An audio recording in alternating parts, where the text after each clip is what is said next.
E aí pessoal, tudo bem? Aqui é o Sérgio Araújo e esse é meu novo projeto que se chama Investimento e Conhecimento, que é um bate-papo com empreendedores. E a primeira pessoa que me veio na cabeça, o primeiro convidado é ele, o Dudu Almeida, que é uma pessoa que me ajuda muito indicando meus trabalhos, tanto quanto músico como professor. Eu fiz umas anotações aqui.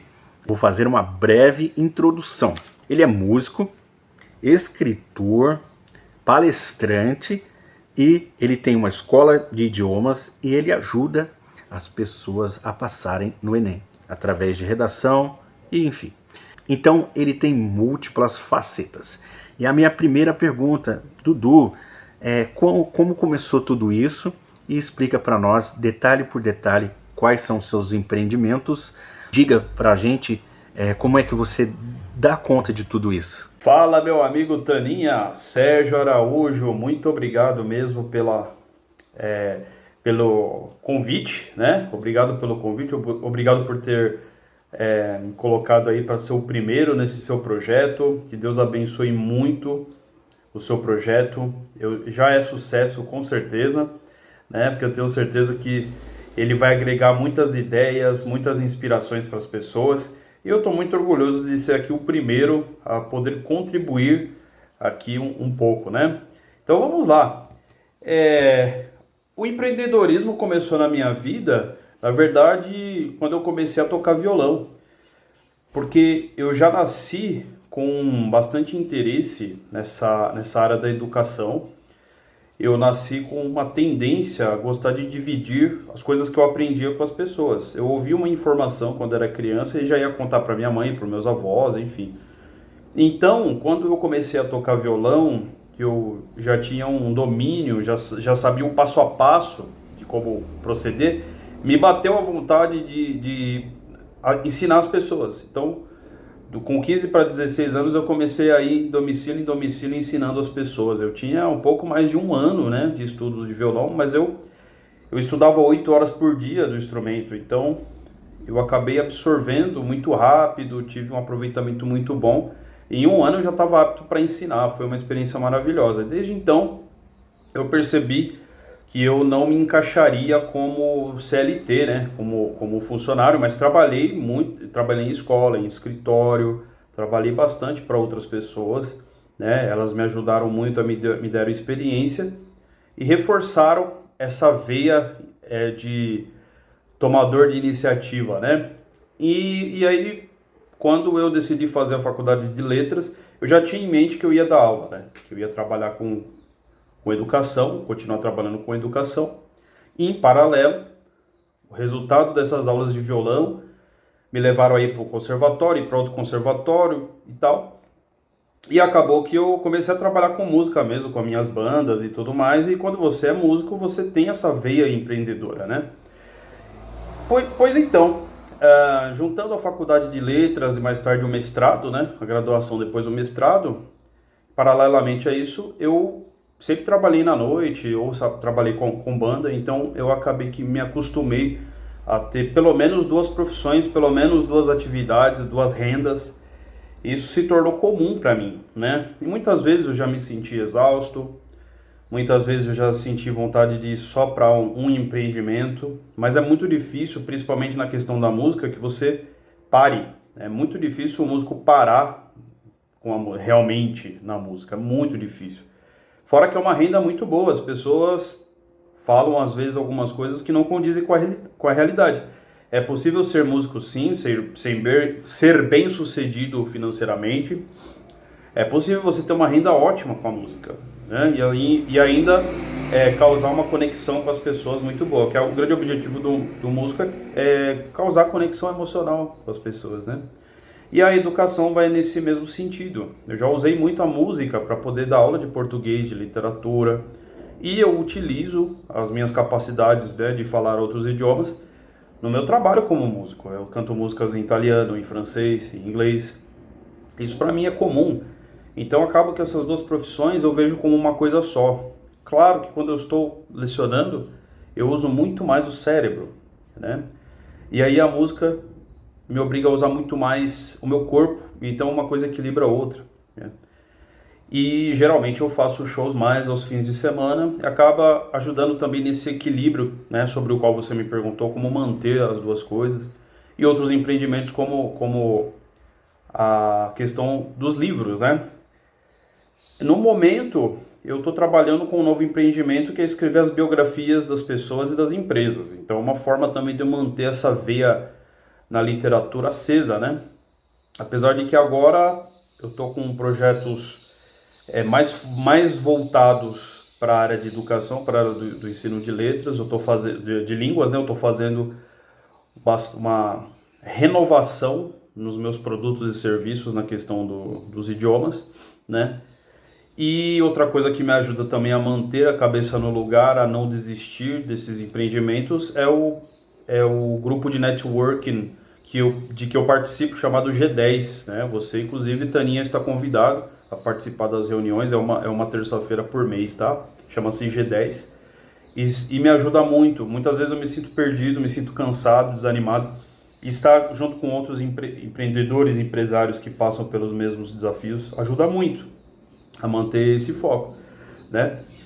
Então, basicamente é isso. Basicamente, começou eu sempre demonstrei que transmitir coisa para as pessoas poderia me trazer uma carreira. Então, isso já estou há 14 anos, né, trabalhando exclusivamente para mim mesmo, vamos colocar assim, né? Fora todos os serviços que advêm do fato de eu ser graduado e mestre em letras, né? Correção textual, como você mesmo falou, ensino de redação para concursos, para o vestibular, para o Enem, todos com resultados excelentes, né? Modéstia à parte. Então é isso, hoje em dia vamos colocar que 60% me dedico à educação, né? Uns 60% me dedico à educação, né? Uns 30% para música, né? Então assim, é quase um terço, né?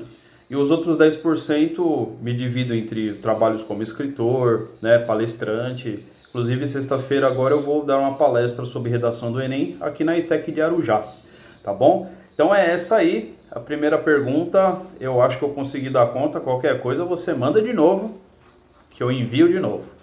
A minha segunda pergunta é específica, é sobre o seu livro que você lançou em 2016. Eu vi uma entrevista sua no Globoplay, na qual você fala sobre a sua trajetória como escritor. E o livro se chama Deu a Louca no Folclore. Então me explica aí, me fala tudo sobre esse livro aí, que é muito interessante, e dê um conselho para aqueles que querem escrever e querem lançar um livro. Bom, o livro Deu a Louca no Folclore, na verdade foi o seguinte, ele tem uma própria história dele, né? Em 2002, eu comecei a ter um conjunto de pensamentos vindo na minha cabeça, assim, sem parar. Eu fiquei imaginando que o lobisomem, ele começou a se tornar um homem moderno, né? Ele começou a perder a pelagem, perder a selvageria dele, foi morar num apartamento no centro de São Paulo e começou a se tornar um homem, nunca mais virar lobisomem. Eu não sei por que essa imagem começou a surgir na minha cabeça, porque a gente sempre imagina que o homem vira lobisomem, né? E não que um lobisomem se torna homem.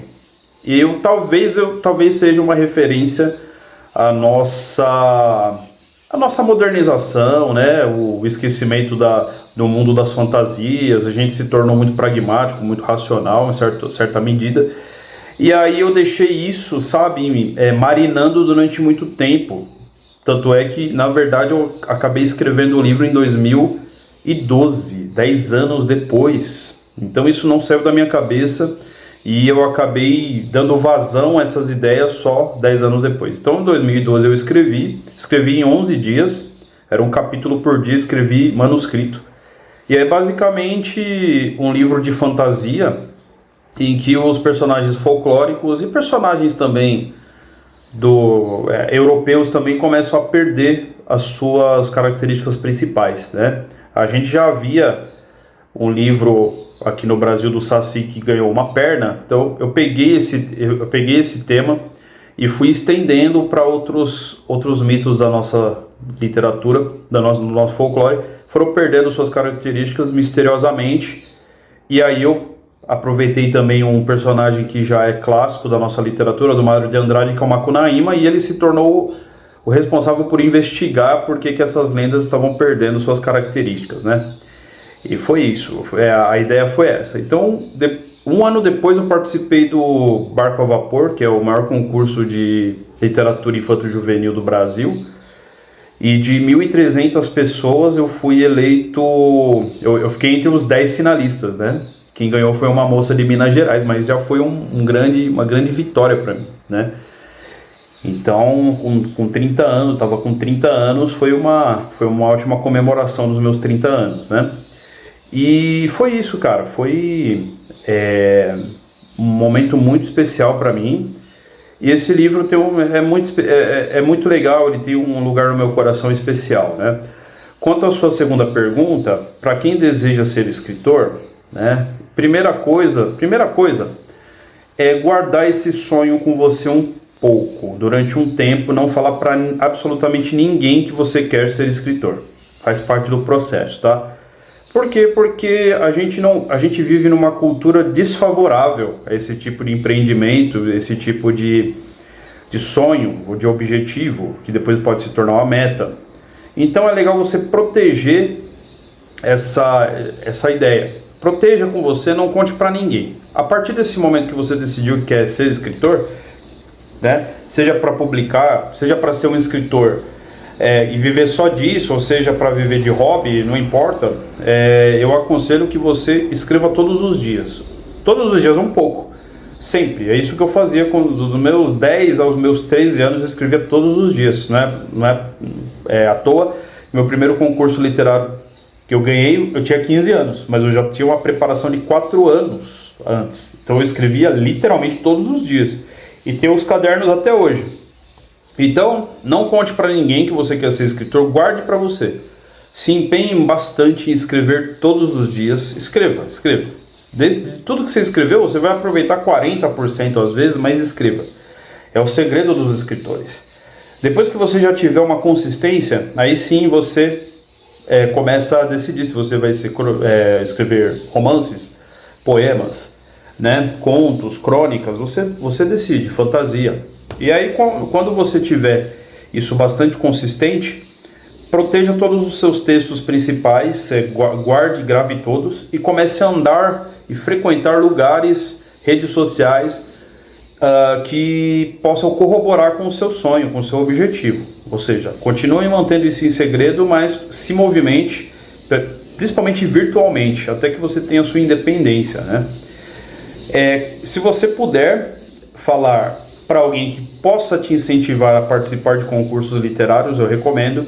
Se você tiver algum professor que ensine a escrever textos literários e que tenha oficinas para escritores, faça essa oficina, participe, faça esses cursos, certo? Porque você vai aprender técnicas. Aprenda a mexer no Canva, aprenda a mexer no Word, é claro, né?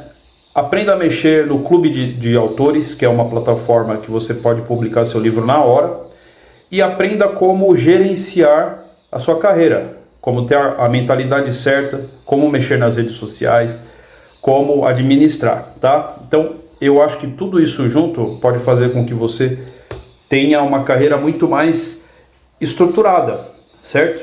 Mas o segredo, a base de tudo isso é guardar o seu segredo com você o máximo de tempo que você puder, e quando você puder falar para os outros, já tenha tudo certinho, tudo bem, você já está escrevendo bem, escrever todo dia, tá?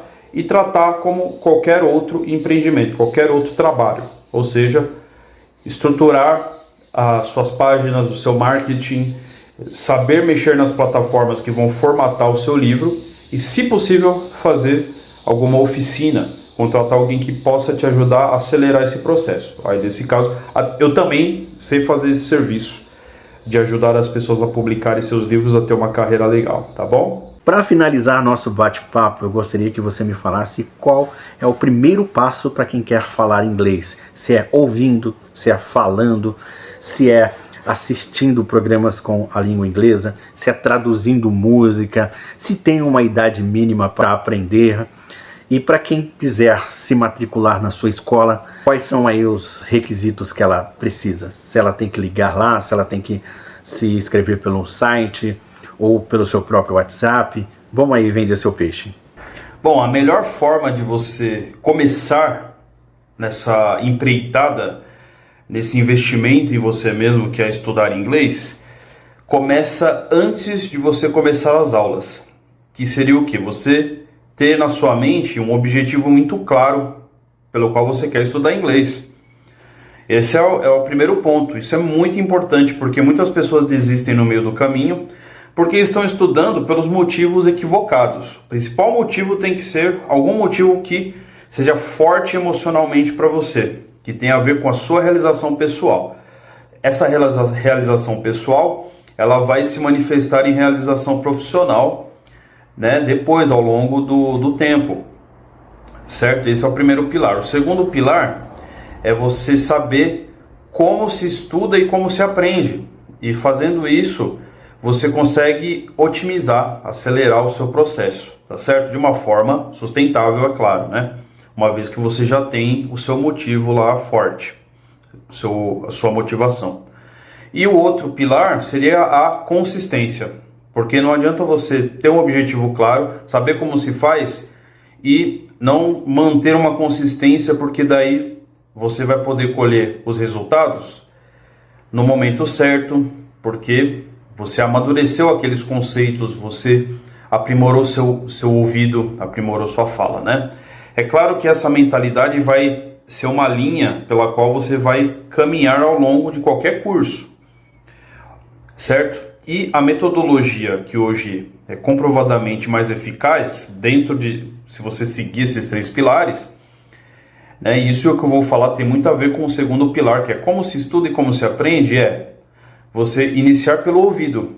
Inicie sempre ouvindo, aprimorando o seu ouvido, entendendo o que o falante está dizendo, porque ele vai ser o input, né? Ele vai ser a porta de entrada que vai fazer com que você absorva com firmeza, né? Com segurança o idioma, para que depois você possa interagir, possa reagir a essa parte auditiva, né? Muitos sons que tem no inglês não existem no português, portanto você precisa acostumar seu corpo, seu cérebro e fazer com que você prepare a sua parte vocal, né, seu aparelho fonador, para produzir aquele som que você nunca produziu. Então, ouvir é fundamental.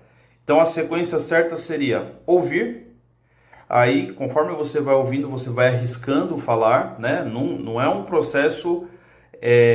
vamos colocar assim, esses processos eles acontecem quase que simultaneamente, mas o início, o empurrão tem que ser o ouvido, né? Então seria em 10 minutos, vamos supor, se você tivesse só 10 minutos no seu dia para estudar inglês, você deveria fazer o quê? Pegar 3 minutos para ouvir o máximo que você puder, tá certo? 2 minutos para você falar, né? 2 ou 3 minutos para você falar, e o restante você divide entre ler e escrever. São processos mais demorados, né? Então, se você conseguir seguir essa sequência, ouvir, falar, ler e por fim escrever, você está no caminho correto, tá bom?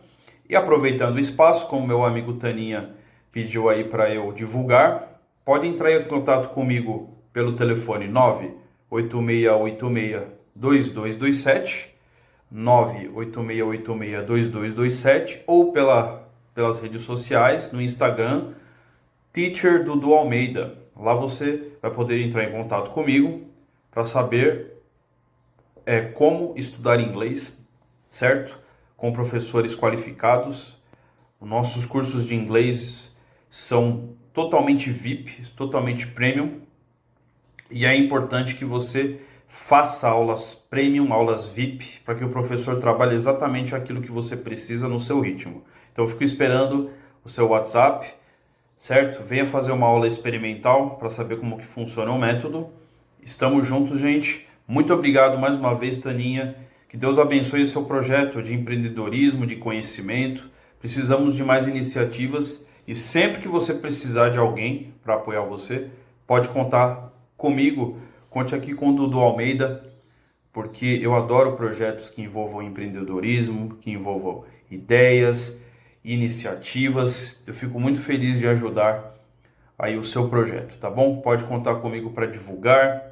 Se precisar de mim novamente para fazer mais perguntas, estarei aqui. Gratidão, meu amigo, e sucesso!